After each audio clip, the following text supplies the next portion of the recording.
രാജ്യസഭയിൽ ഇന്ന് ബജറ്റ് ചർച്ച ആരംഭിക്കും. ജലമലിനീകരണ നിയന്ത്രണ ഭേദഗതി ബിൽ ഇന്ന് ലോക്സഭയുടെ അജണ്ടയിലുണ്ട്. അതേസമയം പാർലമെന്റിന്റെ ഇരു സഭകളിലും കേരളത്തിൽ നിന്നുള്ള ഇടതുപക്ഷ അംഗങ്ങൾ സംസ്ഥാനത്തോടുള്ള കേന്ദ്ര അവഗണനയ്ക്കെതിരെ അടിയന്തര പ്രമേയത്തിന് അവതരണാനുമതി തേടും.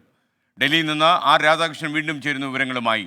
രാധാകൃഷ്ണൻ, വിശദാംശങ്ങൾ. ഈ സമരത്തിലപ്പോൾ ഈ എം പിമാർ പങ്കെടുക്കുന്നില്ലേ? അവർ പാർലമെന്റിലായിരിക്കുമോ?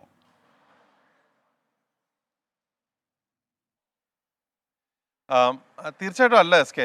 അടിയന്തര പ്രമേയത്തിനുള്ള നോട്ടീസ് നൽകിയിട്ടുണ്ട്. അടിയന്തര പ്രമേയത്തിനുള്ള അവതരണാനുമതി ആദ്യം ഈ ചോദ്യോത്തര വേളയാണ് നടക്കുക. ചോദ്യോത്തര വേളയ്ക്ക് ശേഷമായിരിക്കും അടിയന്തര പ്രമേയത്തിന് അവതരണാനുമതി നൽകണോ വേണ്ടയോ എന്ന് സ്പീക്കർ പ്രഖ്യാപിക്കുന്നത്. അത് ഏതാണ്ട് ഒരു 12 മണിക്ക് ശേഷമായിരിക്കും സ്പീക്കർ ആ ഒരു തീരുമാനം കൈക്കൊള്ളുക. അതുകൊണ്ട് ഇവർക്ക് ഈ സമരത്തിൽ പങ്കെടുക്കാനായിട്ട് എന്തെങ്കിലും ഒരു തടസ്സം ഉണ്ടാകുമെന്ന് കരുതുന്നില്ല.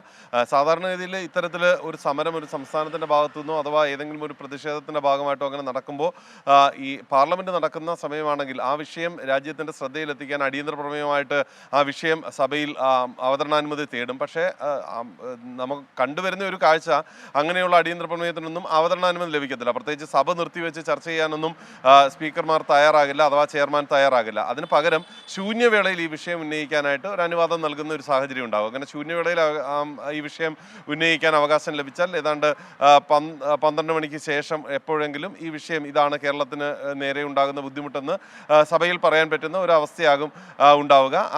അതും അനുവദിക്കുമോ എന്നുള്ളതിനെക്കുറിച്ച് നമുക്കറിയില്ല. ഈ അവതരണാനുമതി ലഭിക്കുന്ന കാര്യത്തിലുള്ള നോട്ടീസ് പരിഗണിച്ച ശേഷമായിരിക്കും അക്കാര്യത്തിൽ ഒരു തീരുമാനമെടുക്കുക.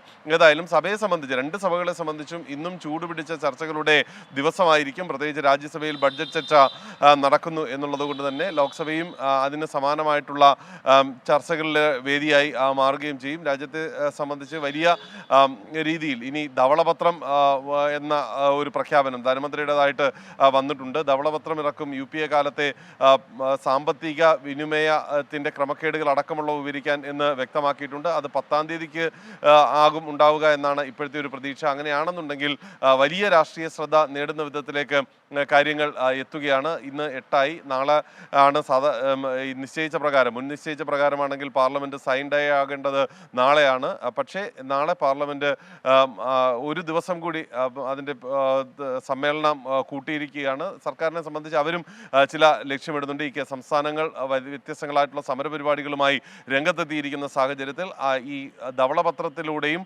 ഒപ്പം സർക്കാർ സ്വീകരിച്ചിരിക്കുന്ന സമീപനങ്ങൾ വിശദീകരിച്ചുകൊണ്ടും അത് വ്യക്തമാക്കാനാണ് കേന്ദ്ര സർക്കാർ ശ്രമിക്കുന്നത്. S K. Okay, thank you Radhakrishnan.